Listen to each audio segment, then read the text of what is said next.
Ladies, and welcome back to another episode of Menopause Made Easy with Tanya, the show that takes the confusion, overwhelm, and frustration out of midlife health and makes it simple, empowering, and dare I say, easy. All right. So, oh my gosh, I'm at episode like 198 today. I'm almost at 200 episodes. I have just loved doing this podcast. I love sharing what's on my heart. I love sharing my wisdom, my knowledge, my education. And I hope that it's empowering you to live a more vibrant, energetic, beautiful life as you transition in your 30s, 40s, 50s, 60s, 70s, and beyond during this amazing perimenopausal stage of life.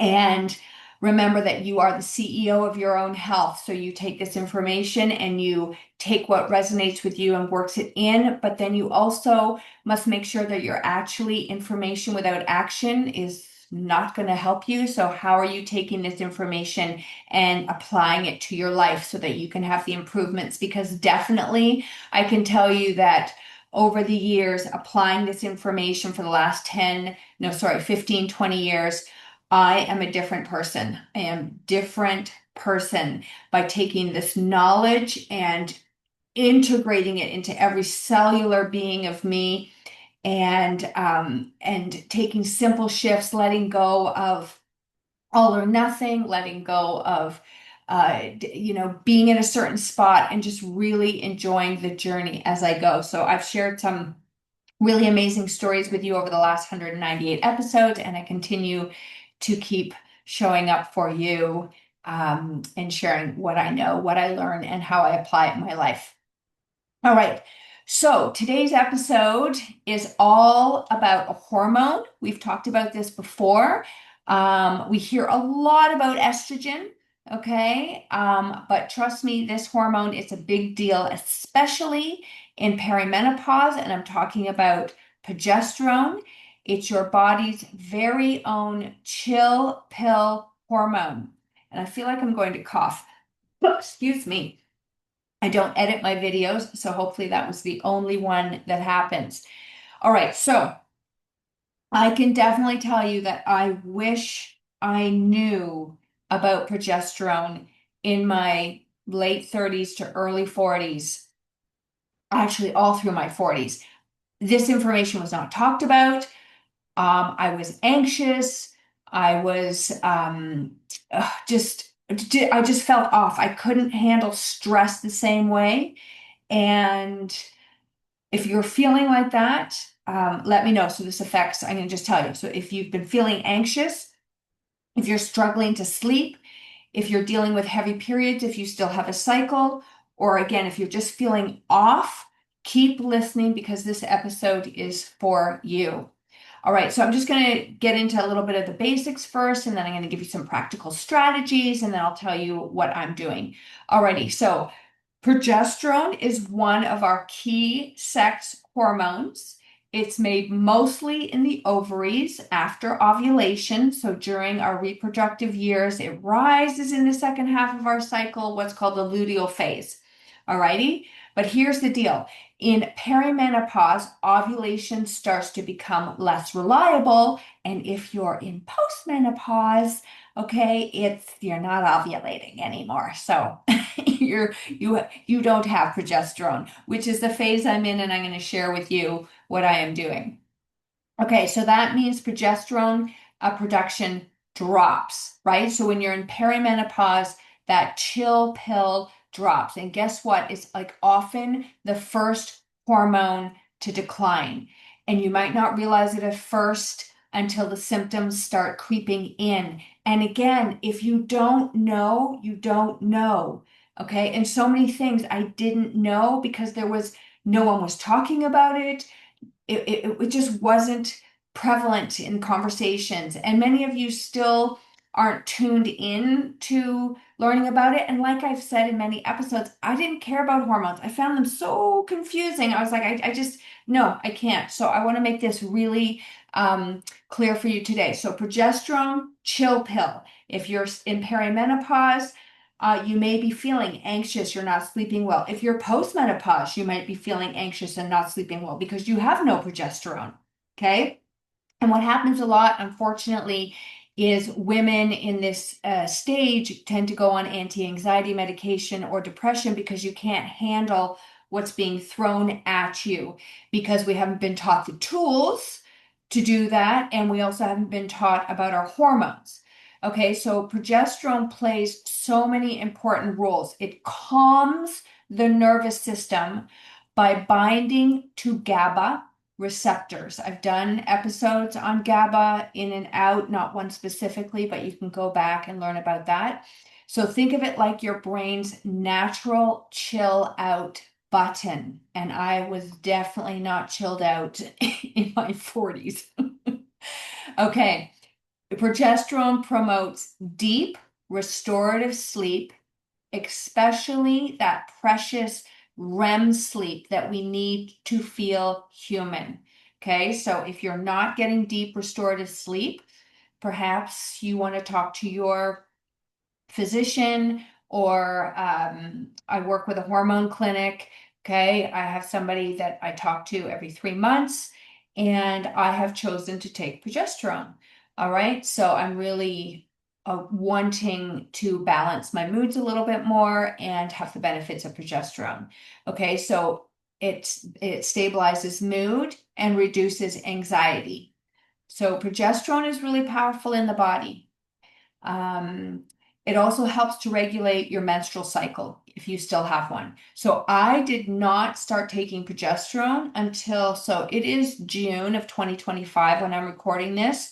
And I believe I started in January of 2025 or September of 2024. Somewhere in there. Okay. So um, I did a 3 month dose, and then I'm starting a second 3 month dose right now. So I guess yeah, it's only been since the beginning of 2025. So I was postmenopausal at the end of January 2025. That was a year without my period. And I spent probably 3 years learning about hormones, learning about like reading books like Estrogen Matters, really understanding, is this something I want to do? Is it not what I want to do? How's it going to affect my body? And I've done episodes on that, so I'm not going to do a deep dive. You can go back and listen. But anyway, I felt that I want to have these hormones in little doses. I'm not going back to having the hormones I had in my 20s and 30s and 40s. Okay, it's age appropriate for me and what I'm getting out of it. So that's something that you can talk to with your doctor. Okay. And if your doctor is not well educated on hormones, go get a second opinion. I deal with a clinic in Oshawa. I think it's called the Hormone Clinic. You can email me if you want, if you can't find it. Okay. So when when progesterone dips in our body, we feel it. Okay. I'm just gonna put my light back on. Ooh, I like it. And what does this feel like? Okay, so if progesterone is running low, you might notice heavier or more painful periods if you are still cycling. Anxiety or that wired but tired feeling, which I absolutely had for many, many years. Okay, trouble falling or staying asleep, low libido, fatigue or brain fog, depression, vaginal dryness, hot flashes. So if any of those are happening to you, it could be because your progesterone is low. Now, I don't remember what my periods were like. I would definitely say low libido, fatigue, anxiety, wired but tired, and feelings of low. You've heard me talk on here. I'm very blah. Okay, so I don't feel as blah right now, which is good. So maybe this is working because remember, it's not like an overnight thing. Alrighty. So if any of these sound familiar, here's the thing. Many women are handed sleeping pills, okay, or antidepressants or anti-anxiety medication, But if the root cause of the issue is hormonal, masking the symptoms won't help it. So I've done episodes, Dr. Kat comes to mind. You can go back. I was doing a period of time in my podcast. I did a lot of interviews, so you can go back and listen to those, and there's lots of nuggets in those. And we really try to get to the root cause and not mask the symptoms. Okay, so you don't have to throw your hands up in the air and hope for the best. There are things that we can do about it. And if you are taking antidepressants, maybe you want to check out progesterone instead, and just see if it's something that you want to switch to, that you want to do. Remember, this is your journey. Okay, so I'm just going to repeat this again. If the root issue is hormonal, masking the symptoms will not fix it.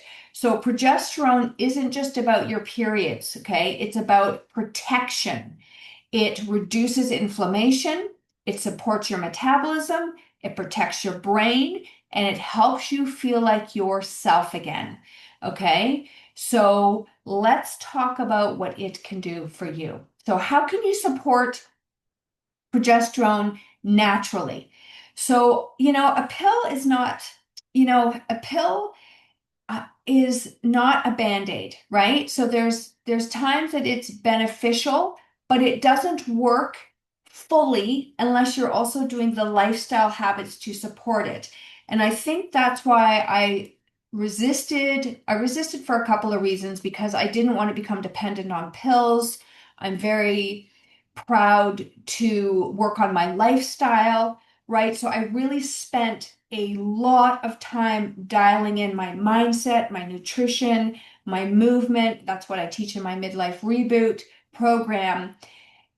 I didn't want to just take a pill and not work on those things. Now, hindsight, knowing what I know, it might have been useful in my 40s had I known about this to have some progesterone balancing because it might have helped me be able to deal with the other stuff better. But who knows?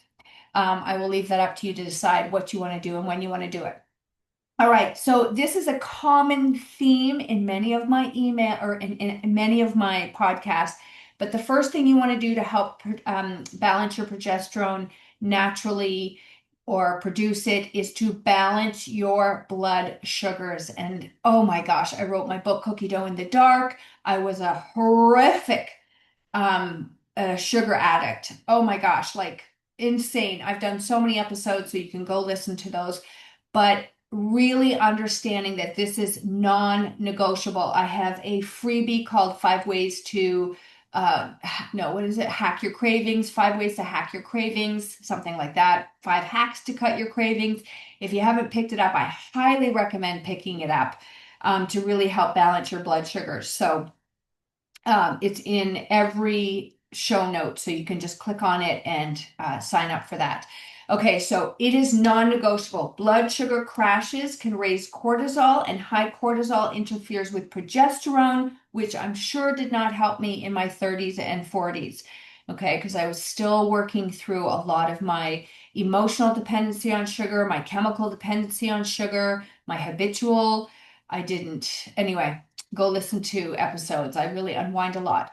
Okay, so here's what to do. Here's a couple little hacks for you. If you pair protein and healthy fats at every meal, you're going to help to drop the blood sugar. Okay, look at your refined sugar intake. Don't eat it alone by itself. Pair it with protein and fats, healthy fats. And also, again, I've done many episodes on this, but ditch the stuff you really don't care about, okay? And look at your emotional attachment, your habitual, your chemical attachment to it. So really start to get into the habit of starting to ditch that refined sugar. Not all or nothing, it's a process. And don't skip meals, especially breakfast. Breakfast for women is very important. Again, I've done lots of episodes about that. Will really help the back end of your day. So depending on where you are in your journey, will depend on what action steps you take, because the action steps I had to take at the beginning are very different than the middle and very different from where I am now. All right, so it's always changing. Okay, so balance your blood sugars. Secondly, we're going to load up on progesterone supporting nutrients. Okay, so some of my favorite nutrients for progesterone production include vitamin B6. Again, this is not taking supplements. This is how are you getting this into your diet. So last week I talked about branched chain amino acids. We did like a nutrition segment. So in my midlife reboot, we talk about nutrition, movement, and mindset, and we're constantly threading in these to build ourselves into a more vibrant, energetic postmenopausal being. Okay, so little nutrition lesson here is we want to make sure we're getting enough B6, magnesium, zinc, and vitamin C. Again, are you getting those in your whole food nutrition diet? All right, so that would be things like avocados and pumpkin seeds and nuts and salmon and olive oil, spinach, leafy greens, bananas, chickpeas, broccoli, and cauliflower. You can decide which ones you like, which ones you don't like. Are you getting enough? Do you need more? What are you going to do to support yourself? I should probably throw in some blah, blah, sweet potatoes in there too, are very grounding and good for progesterone. So you don't need to overhaul your whole pantry, but just start adding in, one or two of these foods into your daily meals and just seeing if that helps. So I spent a lot of time doing that before I decided to get on progesterone. Again, you decide when you want to do it, if you want to do it, how you want to do it. And then another step we want to do, again, this isn't a surprise, but reducing chronic stress. So stress is a progesterone killer. Okay, literally. So when cortisol is high, which I know for me in my 30s and 40s, where I was building my business, I was working a lot, I was, raising, teens and preteens, and it was stressful. I was so busy. I was on that cortisol high, getting my busy badge and all the rest of it. I don't do that anymore. All right. So when your cholesterol is high, your body diverts resources away from progesterone production. All right. So what are some things that you can do to help yourself? So breath work. I think I recently talked about that in an episode. Meditation, okay, we can do a walking meditation. You can just be present. 5 minutes can make a huge difference. One thing I like to do is if I am driving, I sit in my car and just take a couple of deep breaths before I transition into my house. So it doesn't have to be a lot. You just build in little things during your day. Journaling, I go in and out of journaling, but if you're having like repetitive thoughts or it's helpful to you, journaling is really powerful. Limit your caffeine, so especially in the afternoon. So again, you know how your body responds to caffeine, at least you should know. So you know how much you can handle. You can notice if it's affecting your sleep, if it's making you anxious and jittery. All right, so you decide. So and another tip here is to help reduce the stress is have a nice relaxing evening routine, warm bath, herbal tea, get rid of your screens, dim your light. All right. Okay. Number 4, prioritize sleep. So I know this is easier said than done, but progesterone is deeply connected to quality sleep. All right, so here are a few tips for you. And again, we've mentioned these before, but it's always good to hear them. Shut down your screens at least an hour before bed. Maybe you're wearing blue blocker glasses, maybe your screens are dimming.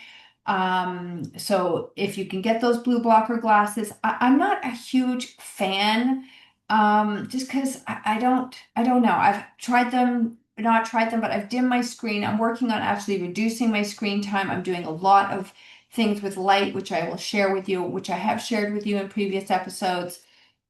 So again, you figure that one out. Keep your bedroom dark and cool. Aim for 7 to 9 hours of sleep. Maybe you need an Aura ring or some other sleep tracking device to see how your sleep is doing for you. My gosh, there's so many things on the market. And just even journaling about it. And again, I'm a sleep and recovery health coach, so I can definitely help you with that.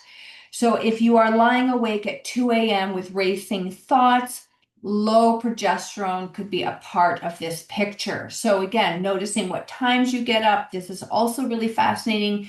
3 to 5 is your liver, so you can start to see times. Maybe you need to address the liver function, but 2 a.m. is typically something to do with progesterone. Okay, I've got two more points here.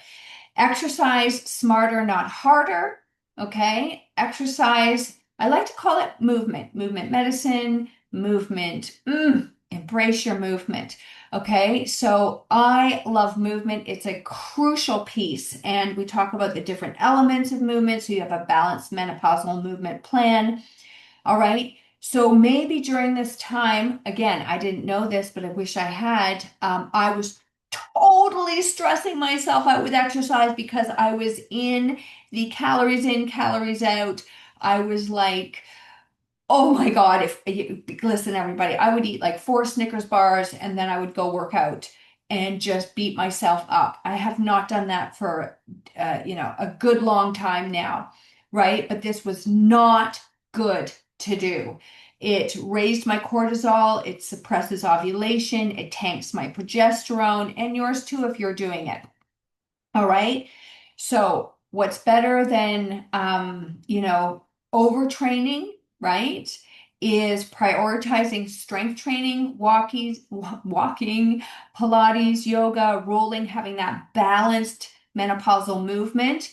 Ditch the all or nothing attitude, right? Is consistency matters more than intensity.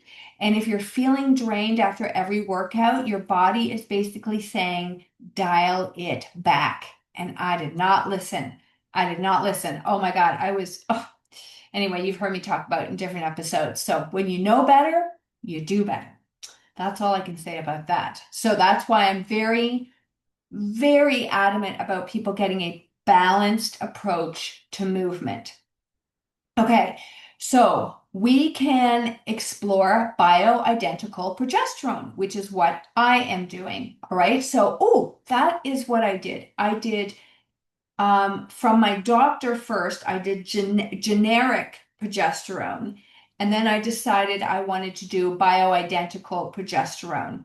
So I'm still on generic estrogen at the moment, um, but that may change. So I like to just take my time now, check things out, see how it feels for me. So bioidentical progesterone may be an option that you want to look into.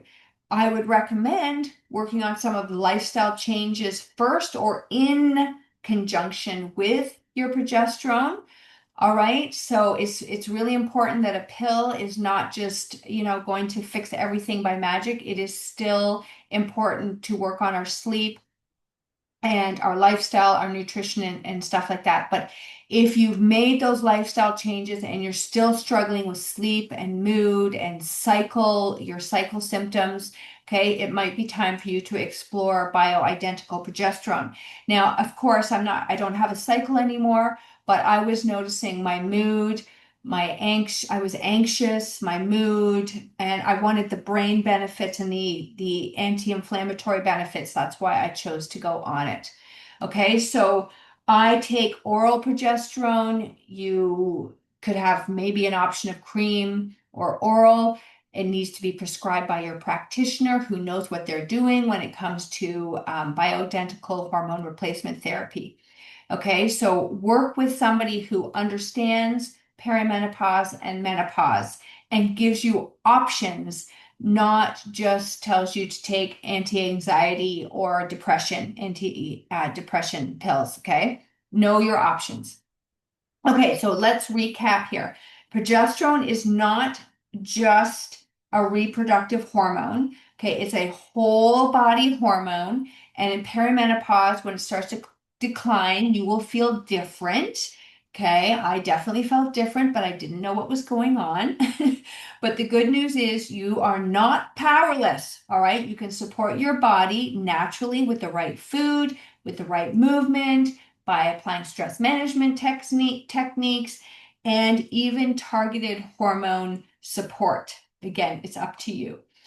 You deserve to feel calm, centered, and your moods balanced. All right. You deserve to sleep deeply. You deserve to feel balanced and strong at every stage and age of your journey.